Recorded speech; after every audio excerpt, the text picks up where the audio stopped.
It's Tuesday, May 17th, 2022, and this is Talk Commerce.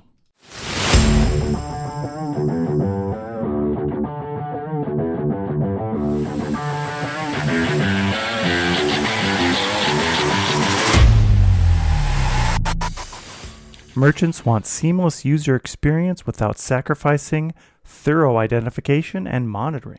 And they want the power of fraud protection with the intelligence of AI and biometrics integration. Jaime and Brent talk about how merchants can use digital identity verification to ensure that their clients are who they say they are. Jaime walks us through some of the different aspects of fraud protection. Jaime Ramirez is the founder and CEO of Preventor, a RegTech enterprise. Prevention is the next generation in integrated financial crime risk management. The Talk Commerce podcast is sponsored by SwiftOtter. E-commerce developers solve problems daily. In fact, some of those seem like mountainous hurdles that must be climbed in a matter of hours. Stress levels can go through the roof. No wonder the plague of burnout affects developers too. But there's a vaccine for that. Investing time in your career will take you farther than you ever imagined. Meet SwiftOtter. SwiftOtter exists to help you become the e-commerce hero that is indispensable and irreplaceable at your company. We do this through Magento certification study materials and Joseph Maxwell's most recent book, The Art of E-commerce Debugging.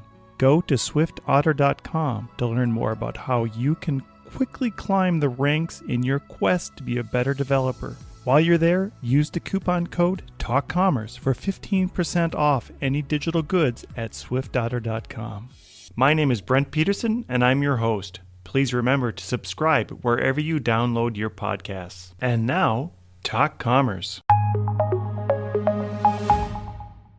All right, welcome to this episode of Talk Commerce. Today I have Jaime Ramirez. He is the founder and CEO of Preventor. Digital identities is what we're going to talk about today. Jaime, why don't you go ahead and introduce yourself, tell us what your day-to-day role is and maybe one of your passions in life. Hi, Brent. Thank you for having me here. Yes, I'm the founder and CEO of Preventor. Preventor is a financial crime risk management and digital identity management platform. Preventor has been founded in 2017, so we are a young company, about 4 years. I've been working in the technology, the banking industry for the last 30 plus years, so I'm very familiar with all the day-to-day operations on the banking and the technology, fraud prevention, and digital identity.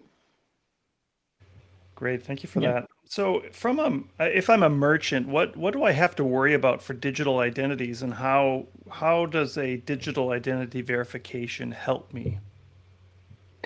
Well, if you're a merchant, I mean, you need to make sure that you are doing business with a person that they say they are, right?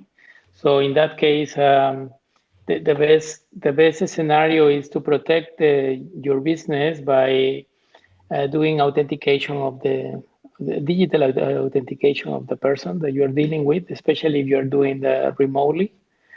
If you're doing the over the internet, some businesses, you need to make sure that the person is correct by authenticating the digital identity, by using the government issue ID, selfie, make sure that the person is alive, etc.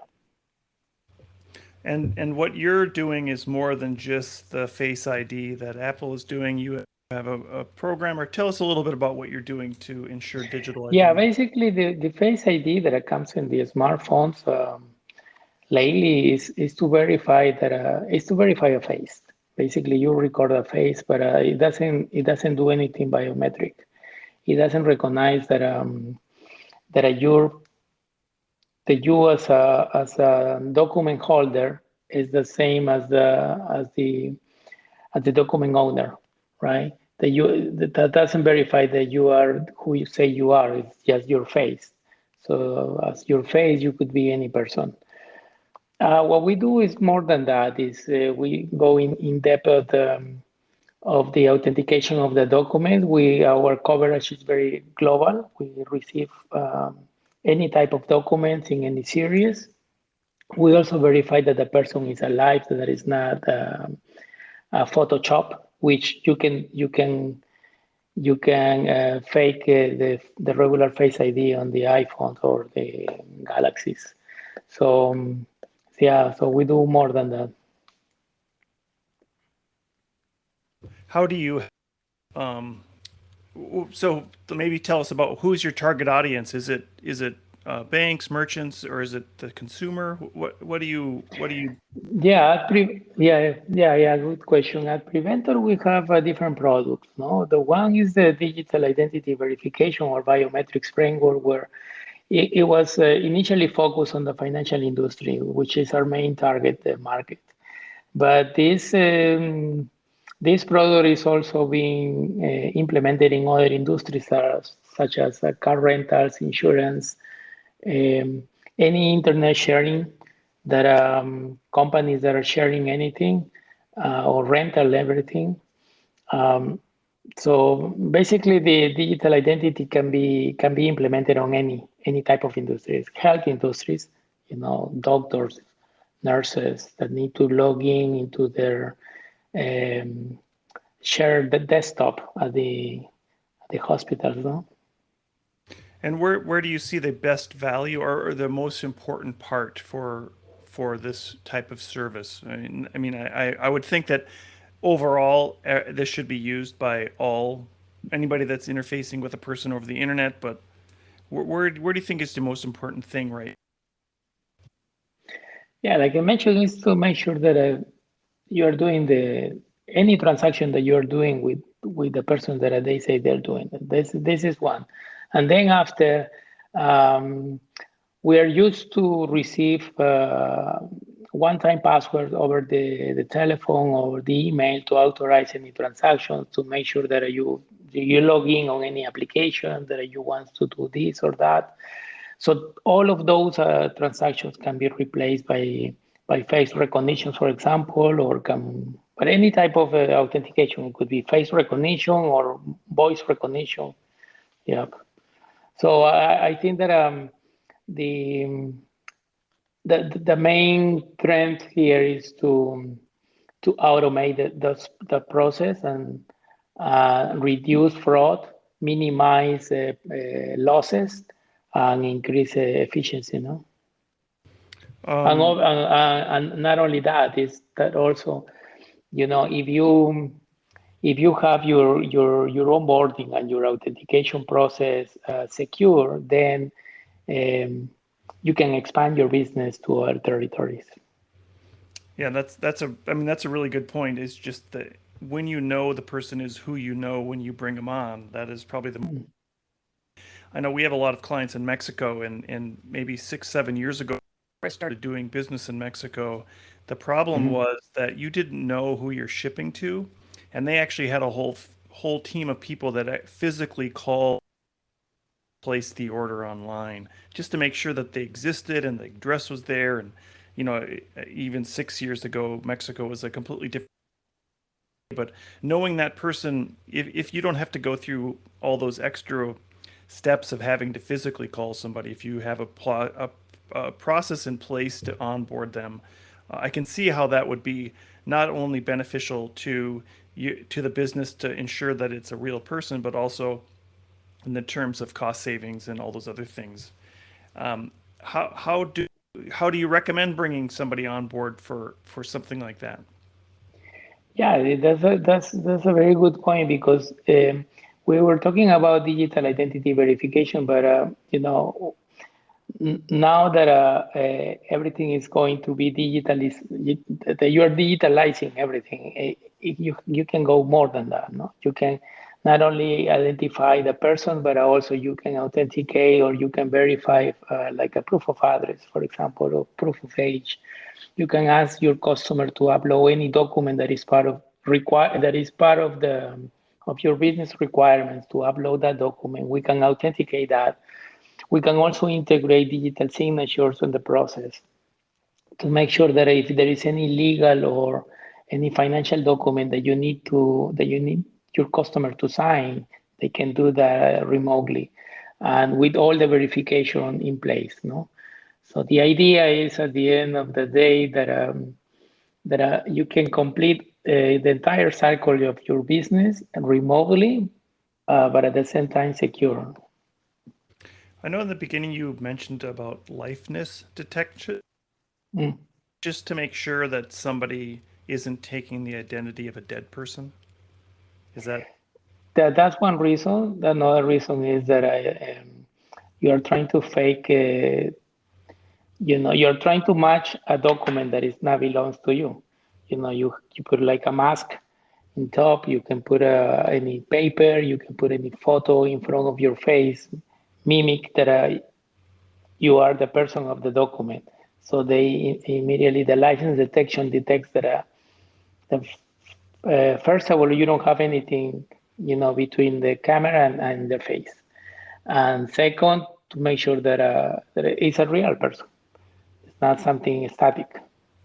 okay? So I hadn't thought that far through that you could actually have a photo in front of the screen that you take a picture and that the screen would see that as a live person. So I see what you're saying, that you need to make sure that that is a real person who's being the picture's being taken care or taken of, right? Yeah, technology is getting better and better every day. So right now it's like since the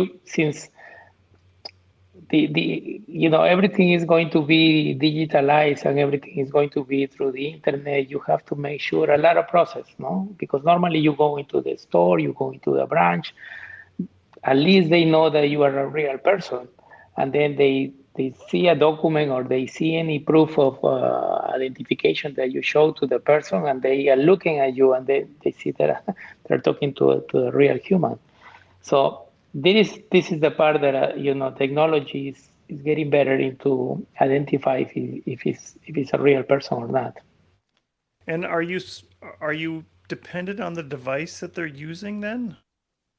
Around knowing which For device the or liveness detections, not really. We can do that over on the native the application on the smartphones. We can do over the browser using the camera of any desktop camera or any camera device. No, we don't.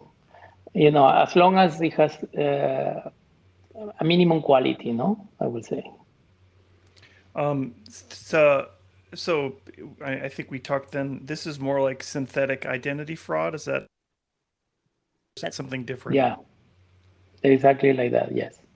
And how do you go about then reducing or preventing a false positive? And so, let's just say that that somebody is stone, they call them stone faced or something. How do you prevent the system from saying, oh, this is not a real person, when in fact it is a real person? Yeah, well, the verification and control we have an scoring on the back office, no, on the back end. So basically, you configure those scores. There is a best practices like a 0.9, or but if you can, it depends on the risk appetite of each company. You can go below the number, you can go above the number, you can be to the 1.0, so it has to be very exact match, which could result in false negative, not false positive, false negative. You are declining someone that is a real person, because Mm-hmm. even though you are relying on technology, remember, no, so you need to leave a space for any not accurate. I mean, very accurate, but not 100%.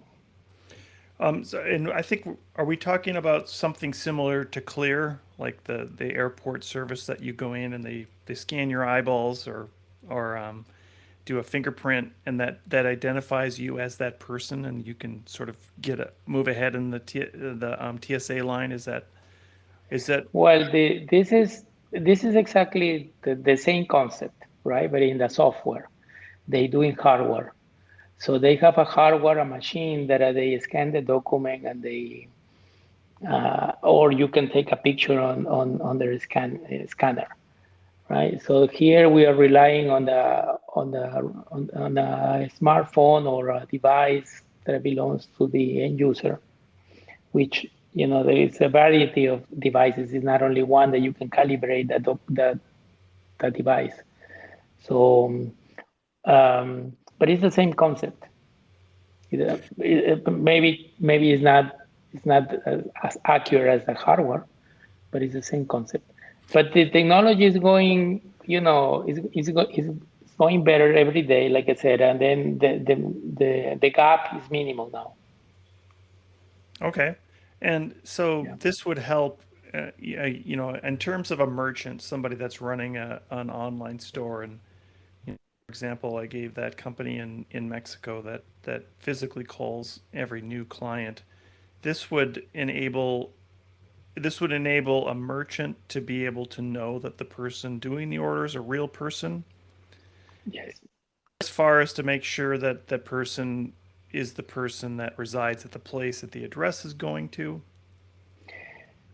Yeah, How like I said, I mean, we can extract the information from the identity document. If it's a national ID or driver license, we can get the address that that is in the document, right? So that's another process that we do for some clients, is like a proof of address, to asking the customer to upload any particular document, like a utility bill, like a bank statement, then to prove that the person is residing in that address. So that is called proof of address.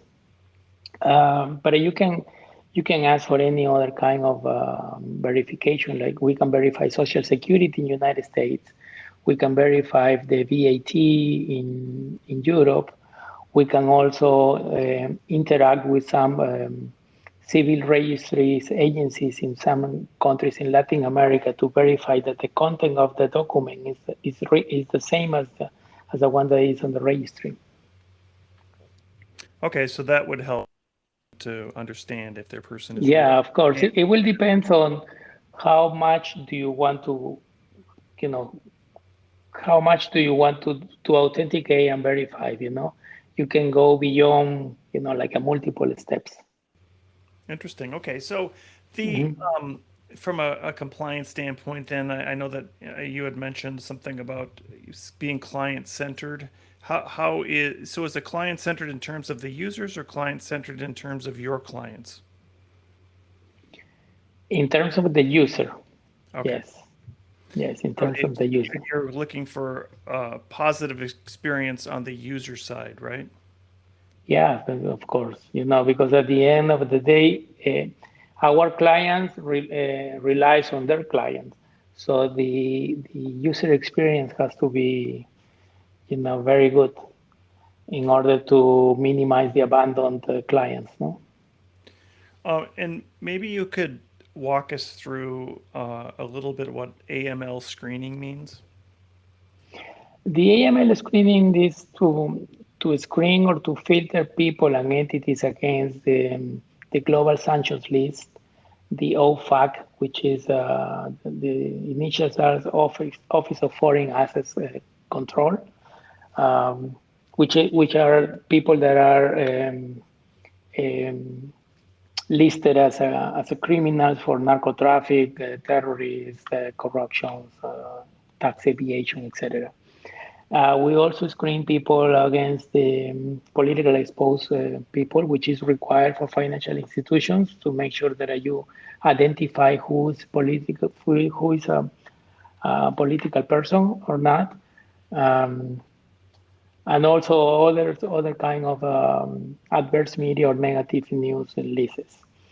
The idea is to once you do the onboarding of a customer to filter against those watch lists, and if there is any high risk sanctions list that you don't want the person to be in your company, you can alert the end user or block the transaction, however you decide. And I'm assuming then, as there's different levels. Like every client doesn't like if you're selling. T-shirts, you don't need to know if somebody's necessarily is a banned politician from another country, right? There's Of different levels. course, Or actually, I don't know exactly. if you're a dictator and you flee the country, and can you still buy shirts online? Can you? Yeah, of course, of course. I mean, this is like a configurable risk level rules, right? So it depends on the industry that you are. It depends on your compliance requirements. So, like you say, if you're a retailer store, I mean, you don't care who, as long as as long as there is not um, a person that I says that you don't have to do business with, no? But if it's a political person, that's okay. But for any financial institution, it's not also that you don't you cannot do business with them. It's that you just need to identify them. Yeah. Okay. So Yeah. you just need to know how many customers are political in your database. That's it. Right. Okay. Which most merchants shouldn't care about, I should say, right? No, exactly. Yeah, and the reason of that is because you have the reputational risk, Yeah. right? Not because they're gonna do anything bad on you, but you have the risk. So you have to make sure that who you are, who do you have a customer in your database? I think your bio says something about self-sovereign identity management. What does it mean to have self-sovereign identity management? Yeah, this is something that we are not doing it yet. This is in the roadmap. The self-service self-sovereign identity means that there is a central point where you store the identity of the person. So, in other words, you're gonna have one identity, and with that identity, you can do anything globally. So you don't need an identity for United States, for another country, for another country. It's just one identity. Uh, in the way that it works is that this is very secure, and then it has to be on the blockchain, like a way to secure your ID, your key, so nobody can steal it. And then there is a trace to of what usage that in what part are you using it, etc. Okay, so I guess from a if we go from a developed world standpoint and we look, personally, I think there's more of a need, say, in Latin America, and we do a lot of business in Bolivia. So Mm-hmm. Bolivia is a great example of a country that needs more of this type of, well, let's just say all of Latin America, but there's certain countries that are emerging and certain countries that have emerged, and there's how are you working with those other countries to help in this? And I think this is again from a merchant e-commerce standpoint, this is something that helps that country get over that next level, to ensure that the person ordering is the person they are. Yeah. We have some businesses with Latin American countries. Actually, we're doing some in Bolivia too. And yes, this is they even though they have few controls on how to identify the person, because most of the financial institutions they verify against the civil registry to make sure that they're doing business with the person that they say they are. This is a manual process, right? So this is something that normally they doing at the branches, at the stores, not at the stores, most in the banking industry, insurance. This is what they verify in the person. So what we're doing with them is that we are automating the remote onboarding, the remote authentication, plus that we are verifying against the civil registry or the civil registry agencies. Okay, so this would help a new merchant to be able to? Let me ask you this question then: would it help a merchant to sell online if they were able if they were doing this type of service? Yeah, I mean, for a merchant to sell online, I will say that I will protect themselves for a cash for anything fraud prevention. No, it's more like a fraud prevention. It's like because they're using the credit card, and then it could be like returns or for people that they say that they're using their car without their authorization. So it's just to make sure that they're using the right information. Okay, and I guess right now your main customer base is that. Financial institutions, banks, fintechs, um, crypto companies, crypto exchange companies. Um, yep. Okay, yeah. So that I think uh, I just enabled my Venmo account to use cryptocurrency, and they asked me for a whole bunch of Mhm. documents. So that's similar to what you're doing, right? Or I have to upload a bunch. Exactly right. Yes. Yes. They need to identify yourself before they do any crypto. Even though there are some exchanges that are not too that they ask you many questions on that, but it depends on the volume too that you're moving. But at one point, they will ask you for all the your information. Right. Okay. So I guess what if somebody were to want to get started with this? What is the best way to get in in let's just say I want to up my game and making sure I know who my clients are. How would you get started and what would they need to do? Well, we have a basic program in Preventor. It's a basic package for startups. It's called Essential, which is it's very affordable. It's for a low volume. The integration can be done in few days or less than 2 weeks. Um, and you have the basic to start identifying the person that you're working with, and you have a platform also on the back office to verify the status of all the verification dashboards, etc. Okay. Yeah. Good. So what does your future outlook look like for prevent? How do you see it growing? Well, for 2022, we would like to complete some of the processes to automate more information. Like, for example, um, we want to do the automation of the Know Your Business to verify the merchant information. So when you onboard merchants in this case, or when you onboard any small business, you need to verify the same as you're verifying the individuals. You would like to identify the companies. So that's one of the a major release that we're planning to do it in quarter two, 2022. Okay. And do you see it going to an enterprise level as well? So you're able to automate a lot of these processes for larger volumes or Yeah, because the same as